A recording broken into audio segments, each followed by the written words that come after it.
గుంటూరు జిల్లా క్రోసూరులోని AP model పాఠశాలలో ఓ ఉపాధ్యాయుడు లైంగిక వేధింపులకు పాల్పడ్డాడు. సైన్స్ బోధించే విద్యాసాగర్ అనే ఉపాధ్యాయుడు తరగతి గదిలోని విద్యార్థినులను లైంగికంగా వేధిస్తున్నాడు. గతంలోనూ ఇతనిపై ఇలాంటి ఆరోపణలున్నాయి.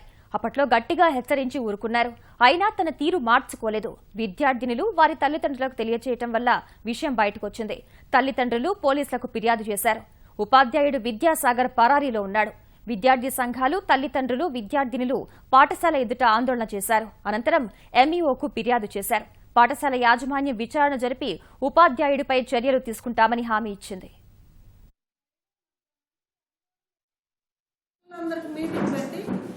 ప్రాబ్లం ఏంటని అడిగితే అప్పుడే పిల్లలు మెల్లిగా చెప్తారు. ఈ రికార్డ్స్ సైన్ అట్లా వెళ్ళినప్పుడు పట్టుకుంటా ఉంటాడు మేడం, మమ్మల్ని టచ్ చేస్తూ ఉంటాడు. కొంచెం ఇండీసెంట్గా మాతో బిహేవ్ చేస్తున్నాడని వాళ్ళు టీచర్స్కి చెప్పారు, లేడీ టీచర్స్కి.